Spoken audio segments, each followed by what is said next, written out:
Good morning, good afternoon, good evening, whenever you're listening, wherever you're listening, and however listening. We just appreciate that you are. This is the Delaware High School Football Pod presented by Websites for Sports, and we're the only media outlet in the state of Delaware exclusively covering high school football. The pod is available wherever you listen to your favorite podcasts and also on YouTube for those who prefer to see what you're listening to. Follow us on Twitter at DELHS Football and on Facebook at the DELHS Football Pod. On today's show, we talk about the quarterfinals. They're in the books, and we are on to the semifinals.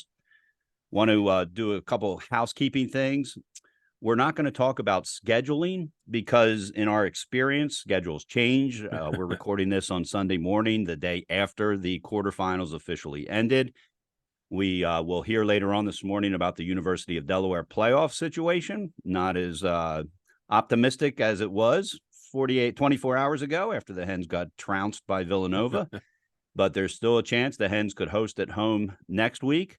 Still a chance they could be a 9 seed and be back at Delaware Stadium in 2 weeks, depending on how the other teams do.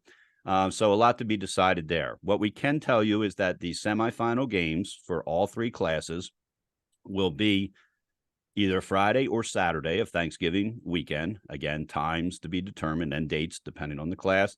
And then the finals will either be November 30th and December 1st. And on the 30th, it would be the unified game and the 3A game. And on December 1st, it would be the 1A and the 2A games, or they will be Friday and Saturday. And if that's the case, it will be on Friday, December 1st, it will be the unified game and the 3A game. So they're going to be paired together no matter what. And then on Saturday, December 2nd, it would be the 1A and 2A game. And so, again, a lot to be determined.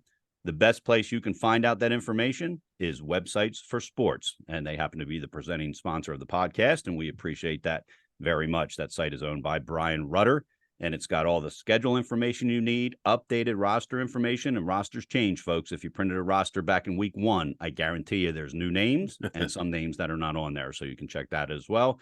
Coaching staff information. Stats, a lot of coaches are starting to add stats. That's something that Brian Rutter just implemented this season. It's been a great thing for everybody who is interested in high school football. And as I always say, my favorite gadget, for lack of a better term, feature, I guess would be the term, is you can get schedule updates as they change for whatever sports you're following. And I had 6 schedule changes delivered to my inbox last week for games that are going to happen within the next 30 days. So that was a huge thing for me. So again, we appreciate Brian Rutter and Websites for Sports. That's websites, the number 4sports.com. Every single schedule of every single high school team in the state of Delaware is on that site. That's the only place you can find that information. All right. I want to mention the Unified Flag Football. Hopefully you know about that. It is the 4th division of football. It is a partnership between Special Olympics Delaware and the Delaware Interscholastic Athletic Association that started back in, I believe it was 2013. So it's been around for a decade. And they are in their semifinal round as well. They played their quarterfinals this past Thursday. And in those quarterfinals, Cesar Rodney High School defeated William Penn 66-45. Appoquinimink defeated Mount Pleasant 44-24. Cape Henlopen defeated Smyrna 47-38. And Newark Charter defeated Middletown 48-24. Those were the top 4 seeds that did advance. And so unlike the other classes, it worked out the way it was supposed to work out. The semifinal games for Unified are going to be played on Tuesday, November 28th. We do know that is the date, but again, those times could change, and so we're not going to announce the times. Cesar Rodney High School will host Appoquinimink High School, and Newark Charter School in their brand new football stadium will host Cape Henlopen High School. And so Newark Charter, even though they just announced they're going to start tackle football next year, they've officially had a football game in their stadium because the quarterfinal game that they played against Middletown was there as well. And it's a beautiful place. I was there supervising that game. So it's Cesar Rodney and Appo, Cape and Newark Charter. Games are free to get into for Unified. And so until the championship game. So on that Tuesday afternoon, if you live near Cesar Rodney High School or Newark Charter School, go out and check it out. It's a great thing to watch. And they will play, as I mentioned, in the championship game. Will be at Delaware Stadium, and it'll either be on Thursday or Friday, right before the Class 3A game. So make sure you check those out if you have the opportunity. All right, Marty, let's dive right in. We are starting. This is the Class 3A episode. We're going to break up the episodes like we did last week. So If you're a 2A school, go back to where you get your pods and find the 2A thing if you're interested. Of course, listen to this if you want, but we thought people would appreciate, we realize at this point people are focused on a specific class most likely, and that's what they want to hear about. But if you're a general fan, we have the pods for class 2A and 1A drop as well. So, all right, number 1 Sal's defeated number 8 Smyrna in probably the most exciting game of the quarterfinals. And that's where we are going to start at the top of the bracket. It was a 41-40 game. It was a game of big play after big play. Every time I was following this on Twitter at one point while I was finishing watching the Appoquinimink game, and then I tuned in. I had Sean Green on for a little bit when the NFHS stream went down. And so I got to hear it 2 or 3 different ways. The bottom line is BJ Aline scored from 2 or 3 yards out, depending on which media outlet you listen to. And with 3 seconds left to cap that game, just an incredibly exciting thing, Marty. And, we've talked about this before. Extra points, the difference in this game. Sally's was 5 for 5, including that 5th one that broke the tie. That would have been a 44 game at that point. And no, they went up 41-40, and they went for 2 because of the game situation to extend it to a field goal. Ended up not needing to, even though there was only like 2 seconds left anyway. But right. Yeah. So, but they were 5 for 5, and Smyrna 2 of 6 in the earthquake formation, going for 2, and they've done that consistently. And Marty, part of me has to give Mike Judy credit because he stuck to his philosophy, I guess. He's never had I can't remember him ever having an extra point kicker, even though he's had some great kickers on the kickoff. And since those guys with the last name of Knight, KNIGHT, have left the program, that earthquake has not been the same. And you know what? He's never going to say, and the extra points didn't cost him the game. It was a touchdown they gave up or more. There's lots of things that go into it. And so I don't want to blame it on the earthquake 2-point conversion. But if they make 3 of 6, they win the game. And so there is a little bit, it does have a little thing to play in there to it. But it's just an incredibly exciting game between a 1 and an 8 seed. That let's face it, Smyrna is not an 8 seed. They're an 8 seed because of the way they do the point index, and that's the only reason they're an 8 seed. They're, in my opinion, they're still probably a top 4 team in the state of Delaware when it's all said and done. Certainly top 5, probably. Yeah, this was wow. This is a great weekend. First of all, most of the games were pretty good. Which is, we're not used to that so far in realignment. Right. This year was great, but this game was wild. And just to address the elephant in the room, because it's all over social media and stuff, there were 2 plays on that last drive for Sally's. There was the scramble on 4th and 11, which McBride ran for 17 yards, where Moyer appears to, in the background, just be dragged down from behind by Aline. And then, you said BJ Aline scored, and a lot of people on Twitter, or did he? It is a very close call. Of course, Judy was going crazy because he was down on the line. And the bottom line is it's impossible to tell for the videos. But it's so great. One of the things that's going to add to the lore of this game are those plays with the what if and this, that, and the other. And this was a phenomenal football game.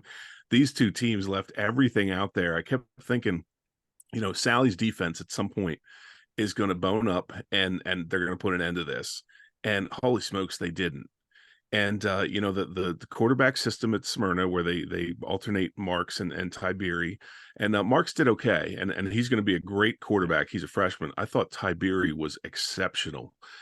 Sally's had no answer for him when he was in the game. I believe he's the one that came in right after Sal's had taken the lead.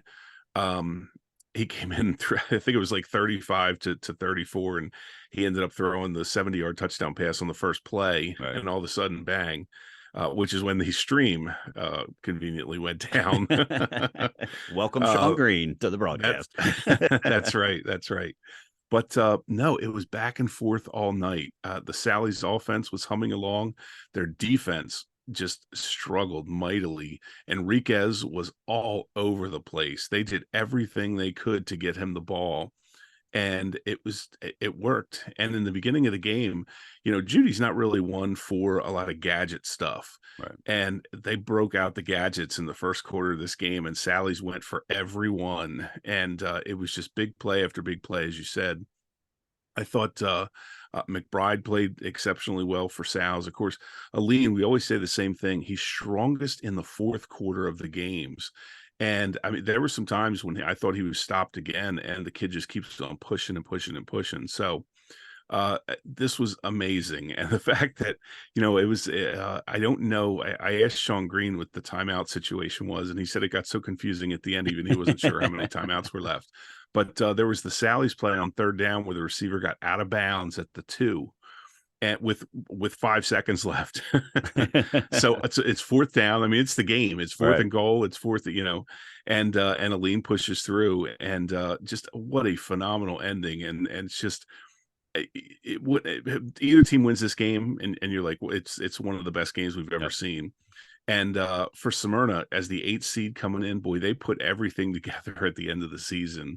And again, it's the same old bugaboo that we've talked about before. And to your point, he's always done this, Coach Judy, with the 2-point conversions. Yep. This year they were well under 500 in converting those, which is way out of character for the Smyrna program.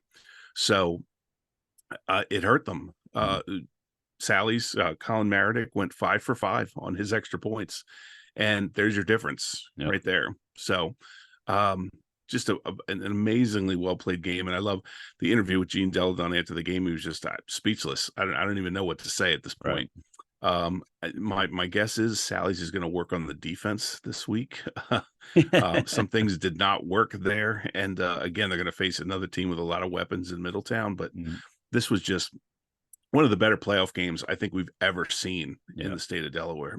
Excuse me. And the fact that it was a 1 seed versus the 8 seed, Sally's in Smyrna, just an amazing game, just unbelievably fun to watch. And Sal's moves on, and Smyrna, they are loaded for next year. They have a lot of underclassmen. Marks, of course, will be the starting quarterback. He's only going to get better, and he's pretty good right now. So a bright future for Smyrna, but a great job by Gene Deladon and his staff to pull this one out. Yeah, it sure was. And I'll just make 2 more comments when we move to the bottom of the bracket. We'll move to the bottom of the top bracket, I should say. I thought it was cool that some of the Sally's coaches were giving Tiberia a hug in the handshake line. I watched the handshake line just, because that's where he came from. And so I thought that was cool. I thought Mike Judy handled the post-game interviews incredibly well. He got in the point that they thought there might have been a couple calls missed, but he did it in a very respectful way. He in no way made it sound like that cost them the game necessarily. And so I want to give Mike Judy credit for that. Maybe it was also good that he hadn't seen the instant replay at that time too. At least true. On the holding penalty. Like you said, the goal line one, you can watch those types of plays in the NFL with 65 different camera angles, and it still takes them 10 minutes to figure it right. So they're certainly not, they're not going to do that. But and so anyway, I wanted to give Mike Judy a shout out for that. I thought he handled that incredibly well. And so hats off to him. So, all right. So Sally's is going to advance. They're going to play Middletown. Middletown defeated Hodson 20-7. And Marty, from this game, I'm going to use the term injuries. And, I talked to Dave Collins earlier in the week. Brysheen Davis broke his ankle in the last game. So he was out going into that. This is a kid. He was our Grain Gridiron Player of the Week 1 week. He was the main guy on offense, the main guy on defense, and the main guy on special teams. Yeah. And so that was just such a shame. And then in the game itself, Makai Beach, who was kind of like number 2 to Brysheen Davis, and I say, Beach has been the starting running back all season. Right. He pulls his hamstring after running 15 yards on his first carry. So he's done. And then the backup running back breaks his hand on the next carry. And so now first-year head coach Dave Collins is missing his best player, his starting running back, who's an incredible player, and the running back's backup. And good Lord. It was not a good day not a good week from an injury standpoint for Hodson. From Middletown's standpoint, I think they got a wake up in that loss to Appoquinimink. Yeah. Appoquinimink, I think, was still hung over from that win. We'll talk about them in a second, but I think Middletown got a wake up call. They went up 21-7 at the half. and they shut them out in the they scored one touchdown in the second half, and that was it. And so it was just a I'm not sure a lot of people thought Hodson was going to upset Middletown, even though they played them close when they played during the regular season. But as we talked about last week, I don't think anybody would have been absolutely shocked if they had beat Middletown, especially the way Middletown performed against Appoquinimink the week before. But as I think I mentioned in our last podcast in talking about the Middletown and Appo game, that might have been a good loss for Middletown, because if you're going to get upset and it's because you maybe aren't playing 110%, you don't want to do that in the first round of the playoffs. You want to do that in week 10. So I think Coach Blum had his team ready to play right out the gate. And unfortunately for Hodson, which has had an incredible season from 1-9 last year to 7-3 this year, the injury bug hit them at the absolute worst time. It did, and this was kind of a workmanlike win for Middletown. They didn't really get flashy. There wasn't a ton of big plays, and I think it's because they knew they didn't need them. Once they realized that Hodgson was just not going to be able to generate offense, they were able to grind it out on the ground. And I think Troyer didn't even have a touchdown pass. I think he ran for 2 touchdowns. Walker had 2 touchdown runs as well. Mekhi Walker.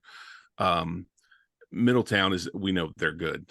This was a shame because they obviously didn't get Hodgson's best in terms of personnel. I'm sure the kids gave all they had, the kids that were playing in the game. But when you're playing a team like Middletown at this level, you have to be able to generate offense. And it was, something that happened last week. So it's not like they had a ton of time to put in a system or figure out a way to do this, that, or the other. And so Dave Collins just had to go with what he had. And as to your point, even that didn't work because kids kept going down again and again with injuries. But a good win for Middletown. I think this is, I started to see on Twitter this week that we're seeing the championship game in the semifinals, which is what people always they did this last year too, which of course with Dover ended up being true. But a great matchup for Middletown. And this is, the loss too, or just, just real quick to go with the Brasheem Davis thing, a point I wrote down was there's also a mental component to that too. If you're Hodgson and a kid who does everything for you guys on all 3 teams goes out, that's got to be deflating at some level. No matter how hard you go out and play after the fact knowing that you don't have this weapon in your pocket anymore, it's not a good feeling. But for Middletown, I agree that loss couldn't have come at a better time for them. Yep. And that'll figure into our trivia question down the road, by the way. But I thought they came out in this one, and from all accounts, there was Robert Reed was at the game, and he was filling me in with constant updates. And again, it just sounded like they went about their business. They ground the ball out on the ground, and they held onto the ball. They took care of the football.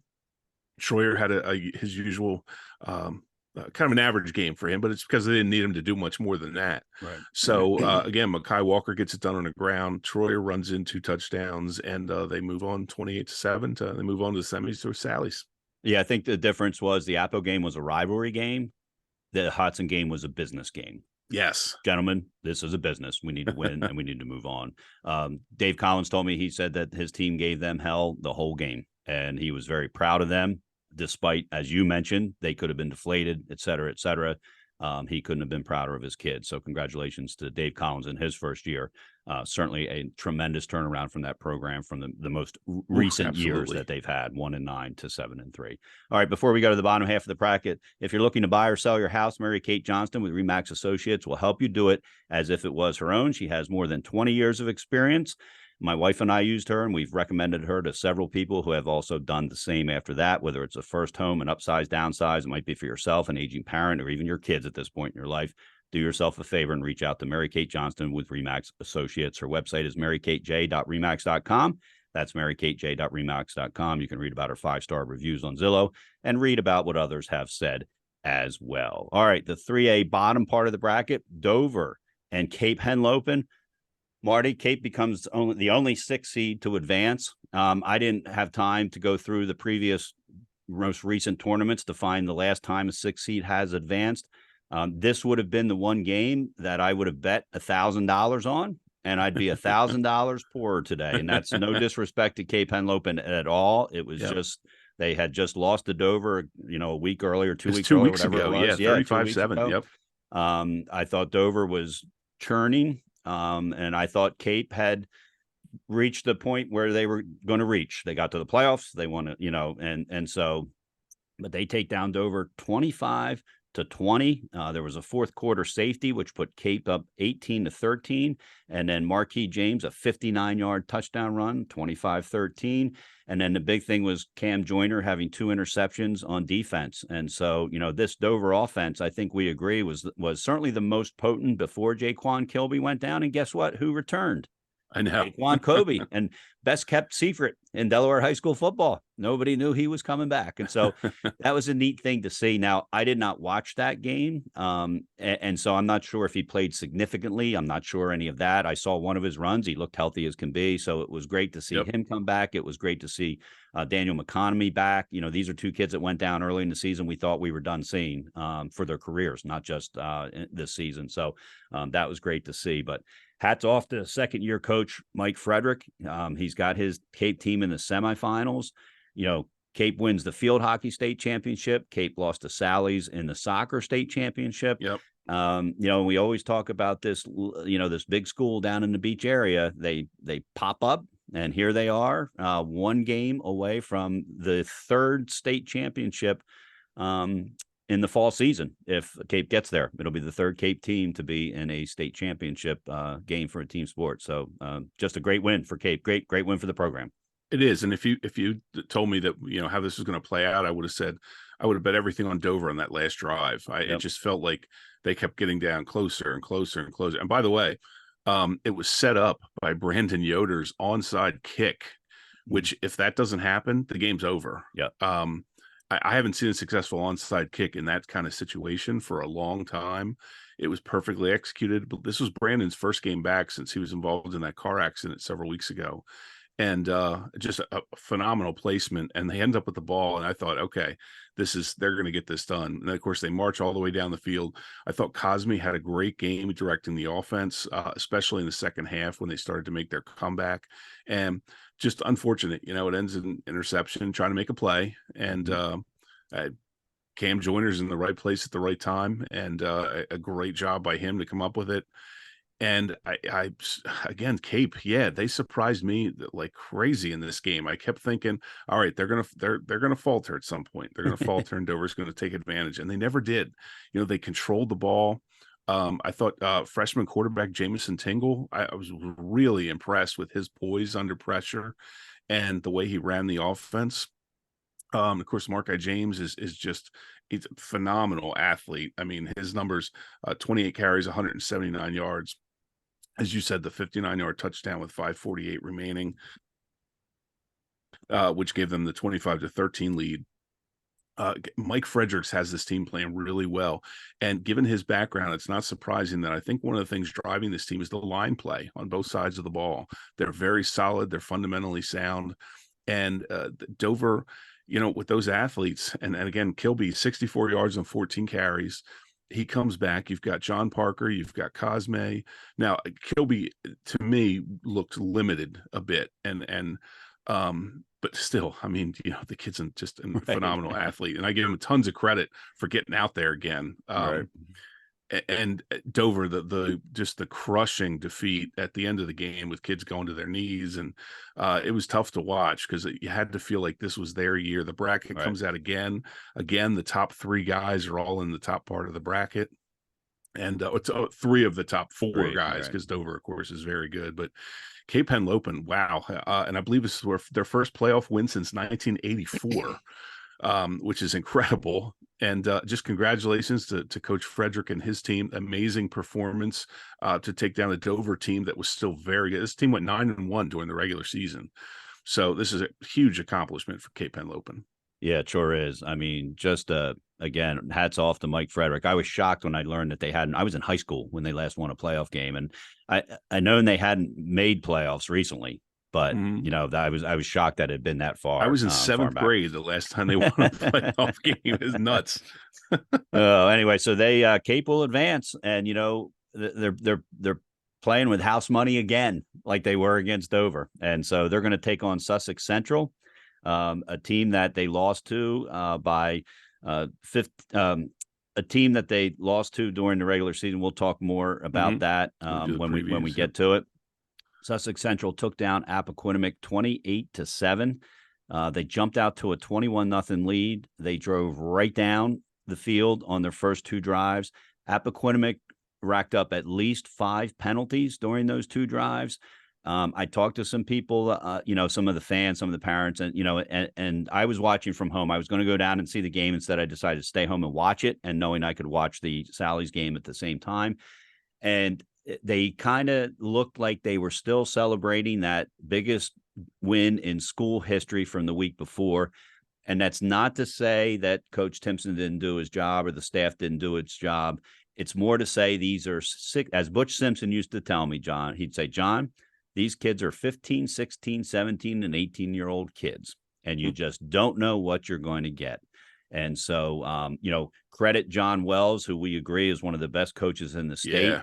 He put together 2 offensive drives that the Appoquinimink defense didn't know what hit them. And he was going to make sure that if they got a lead, they weren't going to blow it like they did up at Appoquinimink in week 5 when they had a 17-point lead going into the fourth quarter. So I'm going to credit Sussex Central more than I'm going to be critical about Appoquinimink. And that's not because I'm a fan of Appoquinimink, because my boys go there. It's more because I've seen this Sussex Central team over the years. They come to games, especially in the playoffs, and they take care of business. And when they lose, it's a tough loss because they're well coached, they play hard, and they're talented. There's not a star on that team. There's several excellent players, and they've got as good a chance as anybody to win this state championship. And Marty, you and I didn't have them in our top 4 till about week 8 of the regular season, and that's no disrespect to Sussex Central. It's just the reality of what we thought. And we weren't alone. There's, you ask anybody, and if they're honest with you, they would not have had Sussex Central probably in the top 3 at the end of the season, and yet they are. Yeah, this was a fun game again too, because at one point in the third quarter it was 21-7, and Appo drove down to the 13-yard line, I believe is where they got before the drive stalled. But if you're a Sussex Central fan, boy, you had to be thinking, okay, here we go again. It's 21-7. They're all the and all the momentum, by the way, at that point was on Appo's side. They had scored to make it 21-7. Then I think there was a 3 and out, and then they came right down the field again. Just weren't able to finish the drive. And give Sussex Central tons of credit, because that had to be creeping into the kids' heads as well. These guys got us for 18-0 in the fourth quarter of the last game to win it. I thought the Sussex Central, again, both lines, the offensive defensive line, were phenomenal. They kept Appo off the ball on both sides. They got pressure on the quarterback, on Casamo, and they never really allowed Appo to get anything going. Yeah. Of course, Noah Hoff had the big touchdown catch to bring it to 21-7. But for the most part, they didn't allow any big plays. Right. They kept everything in check. They kept everything in front of them. Great fundamental tackling. And Appo, you just kind of sensed there was a frustration there that they couldn't get anything going. And again, I credit Sussex Central a ton for putting the Appo in that position.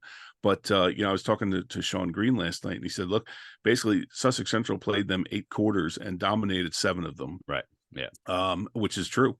Yep. And so I give Appo a ton of credit for attempting the comeback there, and they did make it interesting for a while in the third quarter. But John Wells and his bunch, again, with you, they're kind of like underrated. We didn't see them coming from they had a great season, but we just didn't see that coming, of course. And then they end the regular season by losing to Smyrna, and it's just one of those things where the Coach Wells was able to refocus his guys, get them ready to go. And again, phenomenal. The defense was absolutely phenomenal. Appo has a ton of weapons, and they neutralized everything. Yep. And I thought they were prepared. They did everything correctly. And again, fundamentally, they were just great. So congratulations to Coach Wells and Sussex Central. Big win. All righty, so that's the recaps of the quarterfinals. Before we go to our Grain Gridiron top performer, we wanted to remind you about Dan Rigby's new book, Win the Day Planner, Your Key to Building Winning Habits for a Lifetime. Rigby, of course, is a former wrestling coach at Cesar Rodney and Milford High Schools, where he won a state championship at each, 3 state titles total. But he's coached athletes of all abilities and all ages. So he put this together. It's an 18-week sports season. It's also a 42-week one, and there actually is one put together for his favorite sport, obviously just wrestling. And it doesn't just help you become a better athlete or student, but a better teammate, friend, and most importantly, a better person. My son has a copy. It's a way to plan your day, set your goals, everything from, the 3 chores that you have to do at home to how many bottles of water you're going to drink. It's that type of thing. And as I said, when I looked through it, I said, I need this, and I'm not an athlete anymore. And so it's that kind of book. You can order your copy, the digital copy, or you can also get a hard copy at their website, winthedayplanner.com. Again, that is winthedayplanner.com. All right, it's time to announce our Grain Gridiron top performer of the week, and we're going to have one for each class this week. So if you're interested in who won it for class 2 and class 1, make sure you listen to that podcast. Grain Restaurants was started by 2 local businessmen on Main Street in Newark, and they've quickly grown to locations in Trolley Square, the Summit Marine on the C&D Canal, in Lewis at the Ferry Terminal, and in Kennett Square, and their newest location on the Star Campus right across from Delaware Stadium in Newark. They've become nightly or weekly hangouts for some, gathering spots for special occasions for others. The menu has something for everybody, something usual, something peculiar, but you always leave not hungry, and that's an important part of any time you go out to eat. It was started by 2 businessmen, Jim O'Donohue and Lee Michaels. They're not only supporting this podcast, which we appreciate, they support the community. Yep. And so we appreciate all that they do. All right, Marty, I'm going to turn it over to you to announce our Grain Gridiron top performer for the quarterfinals in Class 3. Well, thankfully, in 2 of the classes, the guys made it very obvious for us. Sleazy Adams, BJ Lean, just a monster performance, 5 touchdowns, 200 yards on 34 carries. And I sent Gene Deladon a text last night, and I just asked, how are you guys health wise? And he said, aside from a lean being sore, we're really good. I thought, yeah, you know what? That's about the size of it. This kid, just a bruising kid. He's a big kid. He does not shy away from contact, including cases where he could probably run out of bounds and chooses to deliver a shot to the defender. Just an amazing competitor. And boy, he has been a phenomenal addition to the Salesianum team. And again, the 4th quarter is his time. That's when he does his best work, and he scores the winning touchdown with 2 seconds left. So 5 touchdowns, 200 yards, 34 carries, and that's why BJ Lean is our Grain Gridiron top performer. So congratulations to BJ. We will get Gene Deladon a gift card from Grain Restaurants. The IAA players are not eligible to receive any type of monetary valued prize. And so we've decided this season, all season long, to give it to their head coach for the excellent job that they do coaching our top performers. And that brings us to our Diamond Hill top performance. Diamond Hill Incorporated is celebrating its 20th year here in Delaware. They've been serving all of Delaware and the surrounding areas in all things construction, from commercial concrete and site development to residential projects. They have you covered. You can email info@diamondhillinc.com for more information. That's info@diamondhillinc.com. We've got one. I've got one. Marty's got one. I'm going to start with mine, and it's the Middletown offensive line and defensive line. Marty mentioned that they, really performed on both ends of the ball. Coach Zach Blum went out of his way to point that out to the media afterwards. And so I want to rattle off the names because, as we know, the guys in the trenches don't get nearly the credit they deserve. They're never in the headline. So we're going to make them a headline here for the Diamond Hill top performance of the week. It's Colin Campbell, Eli Curran, Joey Miniconzi, Morgan Davis, and Braden Feltz. So congratulations to them, and we wish them the best of luck in the trenches as they move on to the semifinals. Marty, the floor is yours. For ours, we go back to the Smyrna Sally's game, and the fact that Smyrna came up short on 4 of their 6 2-point tries.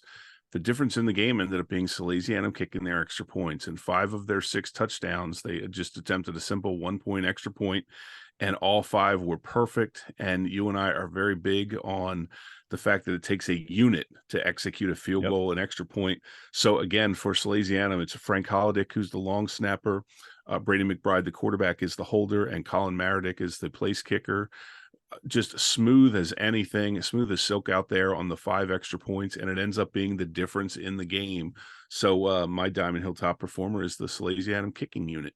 All right, congratulations to both of those units, and we wish them the best of luck as they move on. All right, time to go to our 3A semifinal previews, and we're going to just give a quick overview about this. By now, everybody knows a lot about these teams, whether you listen to our podcast or follow football some other way. The first one, and again, we'll remind you, we're not going to give you the schedules other than to tell you they will be played on the Friday after Thanksgiving or the Saturday after Thanksgiving. And the first one will be played at Abyssinia Stadium, and that's because number 1 Sally's is taking on number 5 Middletown. They matched up in the regular season. Sal's came away with a 37-14. And Marty, I remember when that happened, that's when they kind of caught my attention because, again, at that point in the season, we were still thinking Dover, Middletown, and Smyrna, believe it or not. Yep. And the Sal's got my attention when they took down Middletown 37-14. They outscored Middletown 23-0 in the fourth quarter. And anytime a Middletown team defense gives up 23 points in a quarter, that grabs my attention. Quarterbacks Brady McBride and Ryan Stower still both play in the quarterback position. Both teams have solid kickers in Austin Ham and Colin Maradick, so the kicking game will be interested. And so I like this matchup, Marty. They always say it's tough to beat the same team twice in a season, and that's what Gene Deladon's team is going to be tasked with. And not only beating a team, but beating probably the other team people would consider at this point the top 2 teams in the state. I still think Sussex Central can play with either of them, but I think the general football fan, if they look at the 4 teams that are left, are probably going to start muttering, well, the state championship games is the Sal's Middletown semifinal. I don't believe that, but some people will. So this is going to be a great game. You know, Middletown kind of limped to the finish line at the end of the season. They finished 1-2 in their last 3 games, gave up 37 points to Sal's, 38 to Apo. So the defense was really shaky. And this Hodgson game, I think, was a great, even though Hodgson was depleted a bit, the fact that their defense played such an extremely good game is going to be a confidence builder going into the game against Salesianum. Remember, in the Salesianum game, the first time they played, there was that, and I'll call it controversial, whatever, however you want to look at it. There was a grounding penalty called against Austin Troyer in the end zone. After that was when the 23-point, they were the first 2 of the 23 points that came. Right. It was a big changing point in that game. But Smyrna, or Middletown, excuse me, was right with Sal's to that point. As you said at the time, we thought Middletown was going to win that game and probably go on to win every one of their in-state games. For Salesianum, when they come in, BJ Lean is playing extremely well. As you said, the quarterbacks are playing well. The roles reversed here a little bit because Sal's is coming off a defensive performance that they hadn't had all season. They hadn't given up more than 19 points in a game since late September when they lost to Dover. Smyrna scored 22 points in the second quarter. So this is going to be a situation where it's kind of back to the drawing board this week defensively because Austin Troyer, Avion Matthews, the young running backs that they have, I keep saying Smyrna, Middletown has all these weapons. And this is going to be a challenge, you know, and Salesianum, again, was able to put those 23 consecutive points together in the last matchup. I don't see them as being 23 points apart on the field. I think we're going to see a phenomenal game here. You're going to see Austin Troyer at his best, Alina at his best. And I think the defenses are going to be the key to this game. Which one stops the other, comes up with more stops. Yep. All right, the other game, number 6, Cape, the lowest seed still in the tournament in any of the classes. They're going to travel to Sussex Central across the county, down in Sussex County, where they played during the regular season. Sussex Central won that one 35-16. Cape is playing with house money. They've got nothing to lose. Nobody expected them to get this far past Dover. Nobody expects them to beat Sussex Central. And I'm sure that's the message that head coach Mike Frederick, who's in his second year, is going to be giving his team. Coach John Wells, I don't even remember how long he's been coaching. It's been forever. He's a veteran coach, one of the longest standing coaches in the state of Delaware in the sport of football and softball, also, ironically. He's got his team playing as well as they've played in recent years, and they look like a team that's ready to contend for a state championship. You know, watching the Cape game, the first thing that came to my mind was loose. They look loose. They're playing with a ton of confidence. There's no pressing. They're just doing their thing, and when they do their thing, they're pretty darn good. Marki James is the star, but there's an O line that opens the holes for them. Their receivers block downfield. The first game, Cape trailed only 21-16 in the fourth quarter. There was a pick six late that made the margin a little bit bigger, but this could be a great game again. John Wells and his crew are flying high. As you said, it's almost like house money with Cape Penlopen, and again, they're playing at such a level that I think I wouldn't be surprised either way who wins this game. Alrighty, that's a look at the two Class 3A semifinal games coming up. Again, to check out the schedule, they'll play either Friday or Saturday. Friday would be a night game, definitely. Saturday could go either way, afternoon or night. But you want to check out websitesforsports.com. That's websites, the number 4, sports.com, and just go to either one of the team's pages, and the schedule will be on there. All right, time to go to the Marticelli Restaurant Group trivia question of the week. They own the Chesapeake Inn, Klondike Kate's, and La Casa Pasta, and they're known for different dishes at each place. You can enjoy signature crab cakes and other fresh seafood at the Chesapeake Inn, homemade pastas and seafood specialties at La Casa Pasta, or Klondike Kate's famous cheesesteak rolls, egg rolls, I should say, and nachos. And I actually got a free platter of egg rolls coming to me because of a missed field goal by Villanova at the Delaware game yesterday. That's kind of the deal. If the opposing team misses a field goal, you get a coupon for a free order of cheesesteak egg roll appetizers. Nice. That was the only good thing that happened at Delaware Stadium. I was going to say, there wasn't much. Me and 17,000 other fans who were very disappointed. Anyway, we can't thank the Marticelli Group enough for supporting our podcast and in turn supporting high school football here in Delaware. So, Marty, let us know what is the trivia question of the week. Okay, we'll make this a quick one. On November 10th, Appo became a member of an exclusive club. Since 2008, only 4 teams have ever come into Billings Stadium and defeated the Middletown Cavaliers. Appo took their place among Sally's, William Penn, and a 4th team. I'll be honest, this is not an easy one. For a chance on Marticelli Group gift card, who is the only other school to beat the Cavaliers at home? Since 2008, it's only been Appo, Sally's, William Penn, and this 4th team. Who is that 4th team? And you can send us your answer by Wednesday at 8 p.m. to delhsfootball@gmail.com. That's delhsfootball@gmail.com. Or you can send it to John and I personally through DMs. Please don't post it on social media.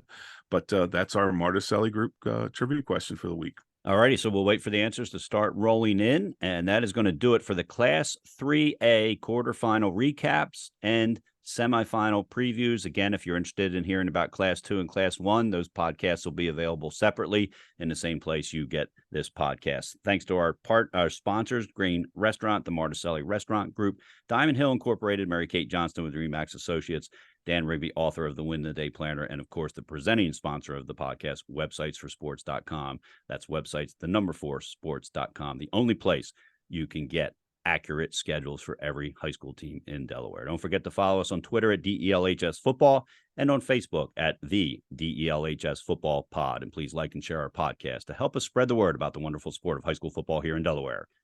Semifinals coming up. Can't wait to talk about them next Sunday. Until next time, for Marty Sheehan, I'm John Buzby. Have a great sports week.